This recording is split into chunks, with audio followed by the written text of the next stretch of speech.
अगर मैं कहूं कि एनपीएस में भी आपको रिटायरमेंट के बाद 25 साल तक उतनी ही पेंशन मिलती है जितनी यूपीएस में, तो क्या आप मानेंगे? शायद नहीं। लेकिन यही इस वीडियो की सबसे चौंकाने वाली बात है। मैंने एक रियल उदाहरण, एक्सेल कैलकुलेशन और लॉन्ग टर्म डेटा के आधार पर यह पाया है कि एनपीएस स्कीम को लेकर जो सबसे बड़ी गलतफहमी है वो ये है कि उसमें पेंशन कम मिलती है। लेकिन जब आप इसे गहराई से समझते हैं तो सामने आती है एक बड़ी बात। रिटायरमेंट के बाद 25 साल तक एनपीएस में भी उतनी ही पेंशन मिलती है जितनी यूपीएस में, और कई बार इससे ज्यादा। कैसे? आइए इसे समझते हैं एक एक कदम में, पूरी पारदर्शिता और डेटा के साथ। नमस्कार दोस्तों, आज हम एक बेहद अहम मुद्दे पर बात करने वाले हैं, यूनिफाइड पेंशन स्कीम यूपीएस और नेशनल पेंशन स्कीम एनपीएस के बीच चुनाव को लेकर। 30 जून 2025 तक सरकारी कर्मचारियों को इनमें से किसी एक योजना को चुनना होगा। इस वीडियो में मैं आपको वो सब कुछ बताने वाला हूं जो इस फैसले को लेने में आपकी मदद करेगा, पूरी रिसर्च और गणनाओं के साथ। इस वीडियो को बनाने से पहले मैंने यूट्यूब, वेबसाइट्स और सोशल मीडिया पर बहुत रिसर्च की, सिर्फ इस सवाल का जवाब ढूंढने के लिए, सरकारी कर्मचारियों को कौन सी योजना चुननी चाहिए। लेकिन मुझे निराशा हुई, क्योंकि इस विषय पर कोई भी ऐसा वीडियो नहीं था जो तथ्यों, गणनाओं और स्पष्टता के साथ आपको सही दिशा दिखा सके। इसलिए मैंने तय किया कि मेरा पहला यूट्यूब वीडियो इसी विषय पर होगा, ताकि जो भी कर्मचारी इस दुविधा में हैं उन्हें एक स्पष्ट मार्गदर्शन मिल सके। साथ ही आप सभी से सुझाव भी चाहता हूं कि अगर आपको मेरी गणनाओं या विश्लेषण में कोई सुधार लगे तो जरूर बताएं। अब आपके मन में पहला सवाल होगा, क्या इसका कोई सामान्य उत्तर है या यह पूरी तरह से व्यक्तिगत निर्णय है? आइए इसे समझते हैं एक अच्छी तरह से तैयार किए गए एक्सेल शीट की मदद से, जिसमें रियल लाइफ उदाहरण शामिल है और जहां हमने वेतन आयोग की बढ़ोतरी, महंगाई, प्रमोशन जैसे हर पहलू को ध्यान में रखा है। हमने अधिकतम संभावित त्रुटियों को हटाकर वर्तमान परिस्थितियों के अनुसार सटीक अनुमान लगाने की कोशिश की है। मुझे यकीन है कि इस वीडियो के बाद आपको शायद किसी और वीडियो की जरूरत नहीं पड़ेगी। तो चलिए शुरू करते हैं। सबसे पहले आइए दोनों योजनाओं के बीच का अंतर संक्षेप में समझते हैं। जैसा कि आप देख सकते हैं, स्वयं का योगदान दोनों स्कीम्स यूपीएस और एनपीएस में एक जैसा है, यानी बेसिक सैलरी प्लस डीए का 10%। लेकिन जब बात आती है सरकारी योगदान की, तो एनपीएस में सरकार यूपीएस से 4% ज्यादा, यानी कुल 14% का योगदान देती है। वहीं दूसरी ओर यूपीएस स्कीम में सरकार बेसिक प्लस डीए का अतिरिक्त 8.5% एक अलग पूल फंड में जमा करती है, जो पूरी तरह से सरकार के नियंत्रण में होता है। इस राशि को रिटायरमेंट के समय कर्मचारी निकाल नहीं सकता, क्योंकि यह फंड केवल पेंशन सिस्टम को सपोर्ट करने के लिए बनाया गया है। एनपीएस में ऐसा कोई अतिरिक्त पूल फंड नहीं होता। दोनों योजनाएं फंड बेस्ड स्कीम्स हैं। यूपीएस में पात्रता, यदि कर्मचारी सेवानिवृत्ति सुपरएनुएशन के तहत रिटायर हो रहा है तो न्यूनतम 10 वर्षों की सेवा अनिवार्य है। स्वैच्छिक सेवानिवृत्ति वीआरएस के लिए पात्रता पाने हेतु 25 वर्षों की सेवा आवश्यक है, लेकिन इसमें तुरंत पेंशन नहीं मिलती। यदि सरकार फंडामेंटल रूल 56J के तहत कर्मचारी को सेवानिवृत्त करती है, जो कि दंड नहीं होता, तो पेंशन उसी दिन से लागू होती है। इसमें कोई अतिरिक्त शर्तें नहीं होती, जबकि एनपीएस में पात्रता से संबंधित ऐसी कोई शर्त नहीं है। लंप सम, दोनों योजनाओं में व्यक्तिगत राशि का 60% तक निकाला जा सकता है। यूपीएस में एकमुश्त राशि निकालने पर आनुपातिक कटौती की जाएगी। दोनों योजनाओं में पेंशन के लिए व्यक्तिगत राशि का न्यूनतम 40% उपयोग करना अनिवार्य है, 60 वर्ष की आयु से पहले मृत्यु पर। इस मामले में दोनों योजनाओं में परिवार को पेंशन दी जाएगी, जैसा कि आपके द्वारा सीसीएस 2021 के तहत एनपीएस विकल्प फॉर्म में दर्ज किया गया होगा। सेवानिवृत्ति बटा वीआरएस से पहले इस्तीफा देने पर यूपीएस में यदि 25 वर्षों की सेवा पूरी हो चुकी है तो ही वीआरएस मान्य होगा, लेकिन पेंशन केवल वास्तविक सेवानिवृत्ति की आयु से ही मिलेगी। यदि सेवा 25 वर्षों से कम है तो वीआरएस लागू नहीं होता और इस्तीफे के बाद कर्मचारी को केवल एनपीएस नियमों के अनुसार ही लाभ मिलेगा। एनपीएस में सुपरन्यूएशन से पहले इस्तीफा देने पर कम से कम 80% कॉर्पस से एन्युइटी और शेष 20% तक लंप सम लिया जा सकता है, या फिर आप बिना निकासी किए सार्वजनिक मॉडल में एनपीएस को जारी रख सकते हैं। कर्मचारी को पेंशन और भुगतान, यदि सेवा 25 वर्ष से अधिक है तो अंतिम 12 महीनों के औसत मूल वेतन का 50% प्लस डीआर पेंशन के रूप में मिलेगा। यूपीएस में यदि सेवा 25 वर्ष से कम है और सुपरन्यूएशन की वजह से रिटायरमेंट हुआ है तो अनुपातिक पेंशन दी जाएगी। उदाहरण के तौर पर 20 वर्षों की सेवा पर अंतिम 12 महीनों के औसत मूल वेतन का 40% प्लस डीआर मिलेगा। इसमें शर्त यह है कि व्यक्तिगत राशि से कोई निकासी न हुई हो और निवेश डिफॉल्ट विकल्प में किया गया हो। यूपीएस में न्यूनतम मासिक पेंशन यदि कोई लंप सम नहीं निकाला गया है तो 10,000 प्लस डीआर है, जबकि एनपीएस में एन्युटी के माध्यम से पेंशन का विकल्प है। ये एक फिक्स्ड अमाउंट होगा जिस पर डीआर लागू नहीं होगा। यूपीएस में इंडिविजुअल कॉर्पस और बेंचमार्क कॉर्पस का अंतर। यदि आपने डिफॉल्ट निवेश विकल्प चुना है, समय पर योगदान दिया है, कोई आंशिक निकासी नहीं की है, तो आपकी राशि को बेंचमार्क कॉर्पस माना जाएगा।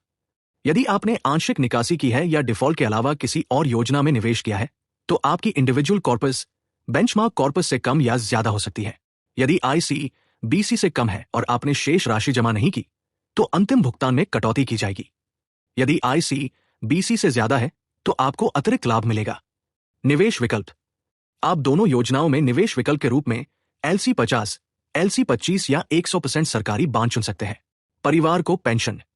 यूपीएस में कर्मचारी की मृत्यु के बाद उनकी पत्नी को कर्मचारी की पेंशन का 60% प्लस डीआर मिलेगा, जबकि एनपीएस में एन्युटी स्कीम में यह चुनी गई योजना पर निर्भर करता है, जिसमें पति पत्नी दोनों के लिए समान पेंशन भी संभव है। मृत्यु के बाद एन्युटी राशि बटा निवेश राशि की वापसी। यूपीएस में इसे वापस नहीं किया जाएगा, जबकि एनपीएस में कुछ एन्युटी योजनाओं के तहत इसे वापस पाने का प्रावधान है। अब चलिए हम आगे बढ़ते हैं उस एक्सेल शीट की ओर, जिसे बहुत ही ध्यानपूर्वक तैयार किया गया है ताकि यूपीएस और एनपीएस दोनों योजनाओं के लाभ का सटीक आकलन किया जा सके। इस एक्सेल में हमने एक ऐसे व्यक्ति का उदाहरण लिया है जिसकी 10 साल की सेवा पूरी हो चुकी है और आज से उसकी सेवानिवृत्ति तक 27 साल की सेवा शेष है।